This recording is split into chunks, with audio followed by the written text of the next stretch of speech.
Ikintu kishimisha Subi. Oya ariko wivuga iby'umuye musi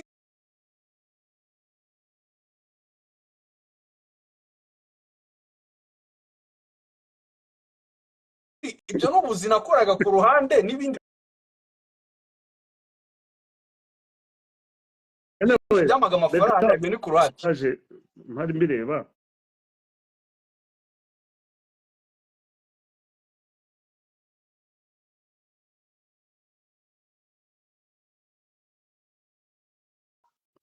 ngo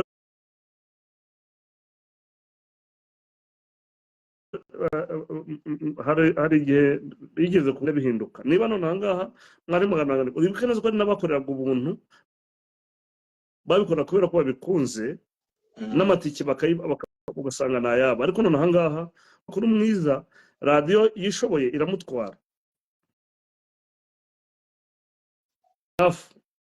raki ajya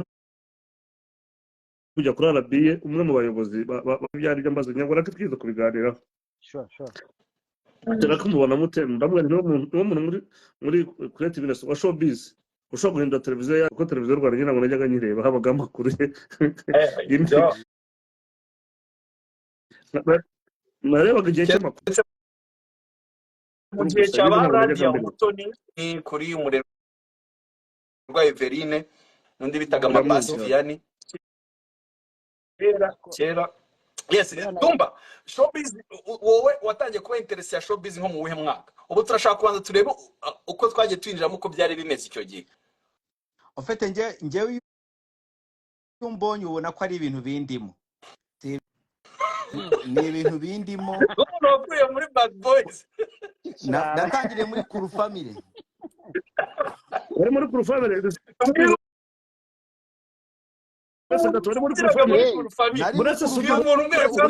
ubu ni taxi yari yandi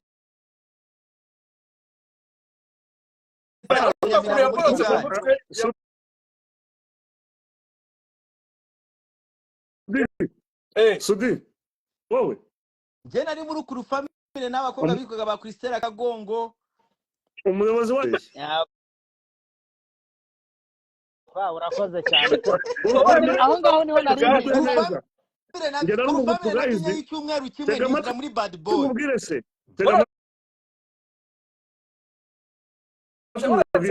urase Alex muri kutugayibuka mbasudire kamaze bimubwire ataza kumbeshya ko nakabaye nasirimo bari bafite amafaranga yayoborwa n'umuntu twa Mushyoma Joseph East Africa boss wabo bari abantu bari bafite amafaranga bari abantu mu kiyobozi nkuko tujya tuvuga ngo bahajya muri Casanova bameze family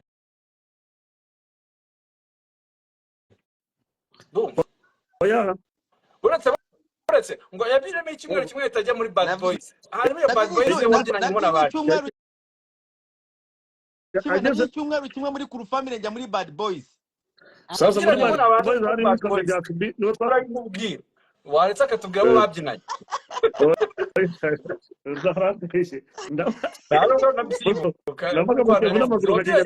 muri Bad Boys Dumba wagifashe wabyinanye n'abandi oya ndababesha ari amaguru za Backstreet Boys ni amagrupe yarazwi byateye kuko asa nkayo ari muri base ya showbiz mu Rwanda urebye amakompetisiyo amaconcours de danse biri mu bintu twatangira dukunda showbiz isa nk'iy'amakompetisiyo kandi hari abantu benshi bazizi namubonye ma brothers Murenzi CFM Kamatari na abantu babizi babagamo bakuru be ba Spike babagamo ba Natasha na abantu Murenzi yabanye nabo urumva nago wabeshya bro Murenzi tunagusuze cyane nomwe no mu bantu nabo bazi showbiz cyane muri icyo gihe hanyuma Dumba mbwira wasanga mutangiye kuba interesse y'ibintu bihuye n'imyidagaduro mu Rwanda muhe mwaka ko nge navuye mu Rwanda njya muri Canada muri 2005 2005 kuvuga ko nari navuye Nyagatare ninjira ariko nari nakoze Tron Comedy Indera so which is 2003 so Indera muri icyo gihe twabaga turi yari yaratwikaga cyane, ikigo cy'Indera cyaratwikaga cyane na Academy. na Academy, of course Academy, ariko Academy twari turangije kuyikuraho the year before. Yumvikane neza ugutwika barimo baravuga bari birara, ntago ari ukuvuga ko hari ibintu bidasanzwe bakoreraga igihugu cy'u Rwanda. ariko nago byari kubibirara, ahubwo wasangaga ibyo bigo bitandukanye mane, byabaga biri navuga ngo bari birara mani, ari n'abacuzi banyuzura nabi bakubita abanyeshuri bashyashya. Uyishaka kubavuganira reka ntabwo byavuga ngo bwari uburara. Hari abantu b'abasirimu batandukanye n'abandi cyane, imyenda igezweho, indirimbo zigezweho, ugasanga nibo bazibyina. Kujya muri boîte miga segonderi, ibyo bintu byaheshaga agaciro society nyarwanda kirya gihe.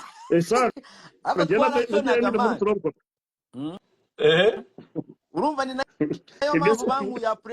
mpamvu banku ya Fred baraga tuno mwana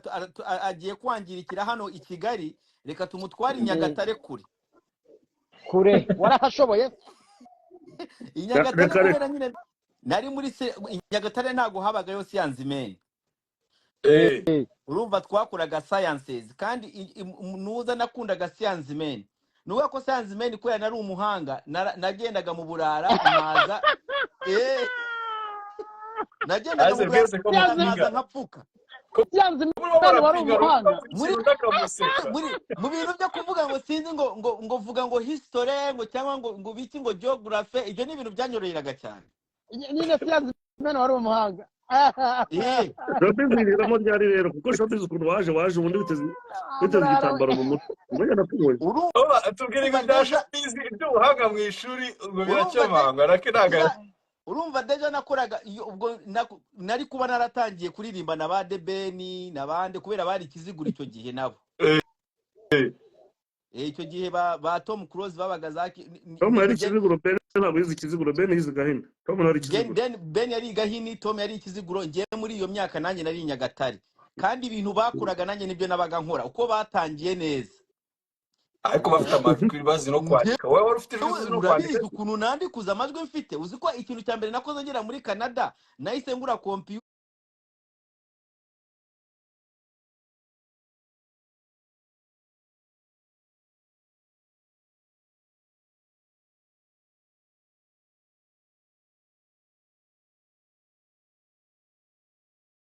inshyiramo za Logic Express ntangira impamvu itarimo biravamo nuko ntabwo nari mfite producer umuntu unyereka neza, ngiye nacuranga ibintu numva ko nta muntu wigeze unyereka ngo kanda hano kanda hariya, nta muntu wambwiye ngo ririmba gutya hogoza gutya ajya kuri micro gutya. Ni ibintu niguriye nkazajya nimagininga ngira ngo muri studio bavuga gutya nkakora ibyo mbona kuri televiziyo. Ubwo 2003 muri Aprede ibya byose wararebaga, wabonaga ibintu by'imyidagaduro mu Rwanda bihagaze gute? Nahe mazina wumvaga, umuziki wawubonaga gute, cinema, ibintu bifite abura na showbiz wabibona gute? Indirimbo nyarwanda yari igezeho icyo gihe yari wanyemera sinzoguhemukira, ari indunda ariko ya Fiso. Wanyemera niwanyemera yari urumva yari indunda ariko ivuga cyane mu Rwanda. Abarundi bari bagezweho icyo gihe. Kidumu niwe yarimo aravuga ibi, mbese ibintu byo mu cya Kidumu niwe yavugaga ahantu hose. Naroriro probably niwe yavugaga ahantu hose. Indirimbo zishobora kuba zari inyarwanda zari indirimbo z'Imana, nizo twiyumviraga twege indirimbo z'Imana. Ambassadors ndibaza Rehobote n'amakuru ari muri ADPR atandukanye bakunda kugira amahiti. Ariko aho ngaho hari indirimbo yaje kwaduka ndi hafi kugenda iri muri indirimbo zari z'inyarwanda. Remera Oya byari 2008 bro. Wagize aho byageze 2008. Ni 2008 ahubwo 2003 na 4 hari umuntu waririmbaga ngo witwaga Victoire rukundo naye yaje kumwita Ingabi na iri nyarwanda narigibagiwe. Hari umuntu waririmbye indirimbo yitwa Gaseke karapfundikiye yitwa Selemani ya Gaseke hariho umuntu witwa Mavengesuti umustari, hariho umuntu witwa Makanyaga Abdul Sambuto yarate. Abantu indirimbo zari zigezweho zari za recordings by that time atari za kera. So aba bahanzi bashya bashyashya bose barafika ibande ntabwo bari bagakoze umuziki kuko batangiye gukora oya 2005 Remera yabaye hit ndi i Kigali Remera Remera Remera aho rero ni za 2005 baza na gatandatu. thank you Remera 2005 yayikoze n'iyitwa ngo ndaya murashaka iki Man Charles my brother Man Charles mweruka Kampala Sunday night nagiye Kampala. icyo gihe indirimbo zarigizwe ngo ni Dorotia izo ni nizo zavugaga i Kigali cyane muri umuntu w'umusaza nawe bari umusaza kabisa hanyuma muri sinema ikintu muri sinema muri iyo myaka yose toye kane hariho bakanyombya n'uyu wundi witwa gute Ben Rutabana thank you Ben Rutabana umuntu uvuze Ben Rutabana ariko Ben Rutabana yari nuwa even 99 njyango 97 96 Ben Rutabana uwo bitaga Sankara kuko nagiye Aruna Rutabana yasohoye muri 98 Rutabana yasohoye album ye Imbaraga z'urukundo muri 98 batwikurura intara na MTN. Ariko mbere yaho yararirimbaga yajyaga gukora atarakora Imbaraga z'urukundo yarabastinze cyane ariko mbere yaho we nta n'ubitaga Sankara sinzi ko mwibuka Sankara yakoraga indirimbo zo kwibuka Sergeant Sankara bafite ukuntu bajyaga bakora udutaramo kuri regionali ko najyagayo hamwe na ba Sambutu orchestre Ingeri akiri kumwe na ba De Gaulle icyo gihe bakorerwa wa Kelisol Ramus bita ni yitwa ndihari wacurangaga piano wa Dage na ba Mukasa yari umubateri bwana wa mugani dushaje abantu baba cyane nakubwira ari byo muri 1996 bigaragara we ko rero ko dubaze Nyamirambo mu biryo gorakaho ngaho umvaga ari bwa bupeti bwirukaga uribuka je Nyamirambo nangira concert ya Brenda Fassi ku mahoro hariya narasimbutse ngwamo hariya nibaga hariya kuri disi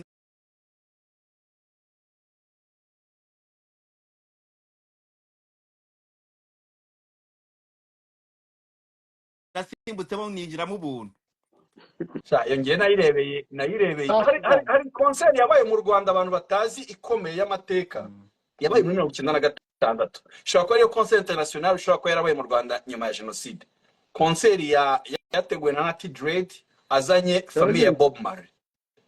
yazanye Cedra Marley na Rita Marley nigaga ku Giporoso mu wa gatandatu primaire ndabyibuka amaposter ari ahantu sinayigiye ariko ndayizi bora amaposter Nati Dread was everywhere reka nikubwire kubera yuko Nati Dread nawe yarahawe wasaga ikibazo cyari mu bayiteguye aronde umuntu tubwiye bamwita King Nzamba ngo twibagiye ngo nareti Kamariza indirimbo ze ngo icyo gihe cyane zaravugaga ariko ni concert abantu muri showbiz batajya bagarukaho kandi ishobora kuba ariyo concert y'amateka yabaye mu Rwanda ari mpuzamahanga nyuma ya jenoside sinzi niba wumva muri 1996 famille ya Bob Marley mu Rwanda Alex nitubwira byo ntabwo nagize amahirwe yo kumenyaho byinshi ariko ndayibuka yabaye Rakadube n'uzwa yakoze concert kabiri iya mbere yari Rakadube no se Rakadube yaje mu Rwanda muri 1996 cyane 97 yaje muri 1996 Nyamirambo kuko nawe ndayizi Nyamirambo na publicité ya wamutipe bamwita ya famille ya Bob Marley umudamu we n'umugore we n'umwe mu bahungu be na Nati Dread namushimira kuko niwe umuntu wagize uruhare kugira ngo baze buriya Nati Dread Kampala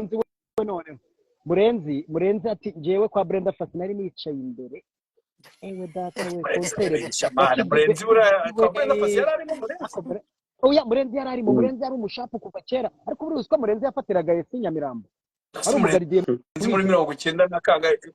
Brenda Fassi muri 90 na kangahe Raki impamvu Murenzi yabonaga access wibuke neza Mudatsimbura Albert yari producer wabo bose yari mu bateguraga muri bazikora zose afite kandi gira ngo yabaga afite akabiye yicaye imbere umuhungu aya wanjye mateka tuzayasubiramo wanjye ari umushapu niyo mpamvu nibyo bituma turaganira abantu hari bumve ko umuntu ibituma turaganira hari umuntu nibyo bitwereka uko witwa showbiz Inzamba yari imeze mbere Inzamba avuze ikintu mbere cyiza Inzamba atwibukije umuntu witwa Kamariza yakoze album yitwa Humura Rwanda Humura Rwanda nziza urayibuka nigagirima muri tronko muri 98 nawe n'umunani n'umutima bakoze album cyane ya thank you album ya Kamariza muri za 98 ni nabwo haje n'iriya album yindi album ya Mavenge Sudi nabwo nibwo yasohotse agakoni k'abakobwa nayo icyo gihe handebuka indirimbo bitwa Umuraba hariya ni yandi nabitwa korali ya hano Kacyiru yanjye bagiye nabicyo gihe bari bafite hit iteye ubwoba muri za 98 hamwe na indi ndirimbo album ya Nachi Dread ubyibuke na album ya Nachi Dread icyo gihe album ya Nachi Dread album ya Sambutu hanyuma na muri za 98 hamwe na iriya ndirimbo Amarebe n'Ime muri 99 hari indirimbo y'Imana bajyaga bashyiramo yavugaga ngo ndeka wa mubiri we ndeka wasiwe aho muri za bibi bayitagamo stade yose igahita ihaguruka kandi ari Imana aho ngaho ariko muri za bibiri na gutyo kuko ndayibuka album ayisohora interview narayikurikiye kuri Radio Rwanda nimba ari Tijara wari wamwakiriye asohora album kucyo gihe nahuye nawe mu Biryogo yarazicuruzaga bite mu ntoki Alexis Dusabe ndumwana twahuriye mu Biryogo muri pharmacy njya mwibutse iyo story ndamubona Alexis Dusabe yambaye trongo yuzuyeho ivumbi njya bimwibutsa ari album mu ntoki ukurikiye kuri Radio Rwanda muri interview yari yakoze kuri Radio Rwanda aho niho muri za 2003 cyangwa na rimwe gutyo cyane na kabiri ngenda byuka ko niga secondaire nakundaga ibiganiro nyine by'imyidagaduro kuri Radio Rwanda nimba ari Tijara wari wamuhostinze nimba ari Marcel Rutagarama umwe muri abo ngabo durahura ndamubona namumenye nyine ko yari afite album ndakoze ni Alexis Dusabe naramukurikiye yagajya kata muri inyuma gusa nta kintu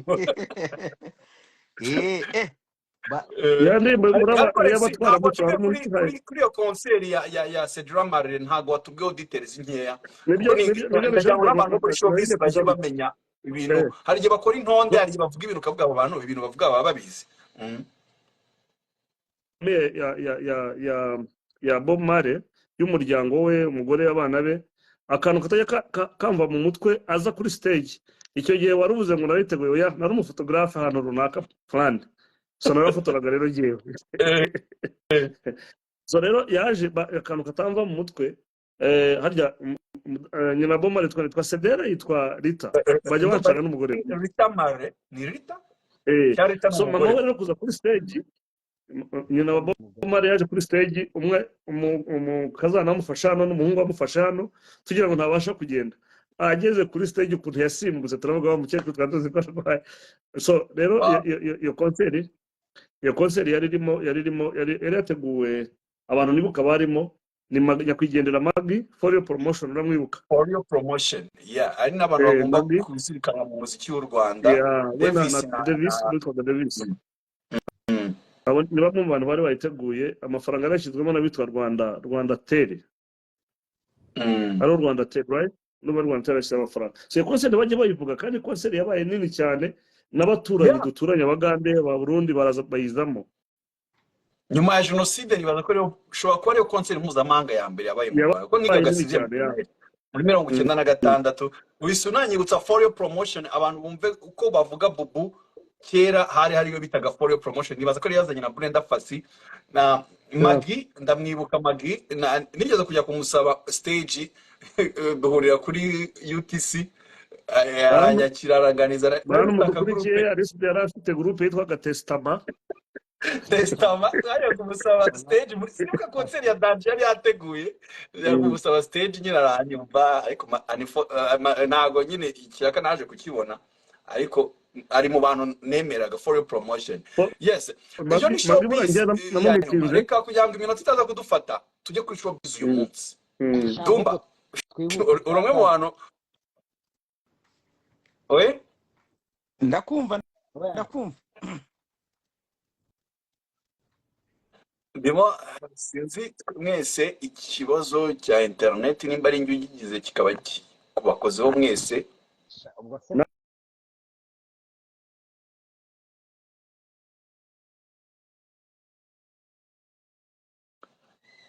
we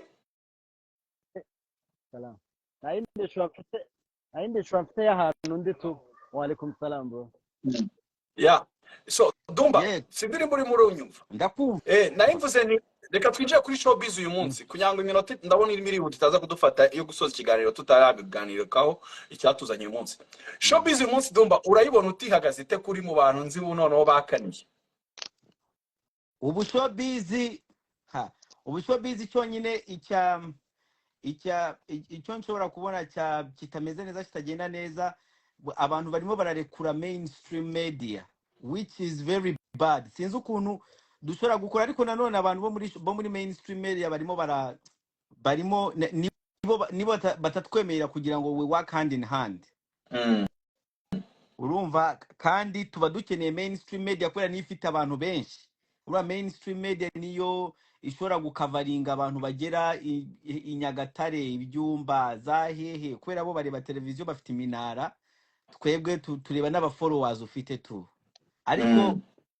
sofa ndavuga ati nkanjye mbamagaze neza ndabona nkora ibintu bikagera ku bantu ariko tukagira n'ikibazo noneho cy'abantu nkatwe urumva nyine niyo mpamvu mu bwazi mainstream media irakenewe kubera umuntu nkanjye iyo nshwanye n'umuntu si ibintu bye simbishyira hanze urumva kandi mainstream media you don't work like that ikintu iyo gikenewe kiba kigomba kujya hariya kiba kigomba kujya hanze abantu bagikore so wabagutanga igisobanuro cy'ijambo mainstream media mu kinyarwanda ku buryo umuntu ubyumvise bwa mbere yumva icyo bivuga so mainstream media icyo nshaka kumenyesha ni media nyazo zitari ibintu by'inkoranyambaga bya social media imbuga nkoranyambaga bimenyesha nka Raki ukora kuri RBA abari muri mainstream media abo ku radio nabo muri mainstream media abantu bose bari ku radio n'amateleviziyo nicyo bita mainstream media yo ihoraho nk'ubu dushobora kuzinuka mu gitondo bakadukata kuri internet mainstream media ihoraho amaradiyo ahoraho n'amateleviziyo urumva urabona abantu benshi nko muri Uganda amatora yarageze bahita bongeza amadata abantu bareka kuzajya bajya kuri internet ukuntu byari bimeze so which means abantu bose bari barakurikira za Facebook n'iki bahise babura ukuntu bakurikirana ibintu bagombaga gukurikira so nicyo kibazo dufite mu Rwanda ko aba influencer bashobora gukorana n'aba mainstream n'abantu bari muri media nyine yo hagati iyo iri main kugira ngo ibintu byose biri muri synchronize when it's synchronizing ikintu kirimo kiravugwa kwiradi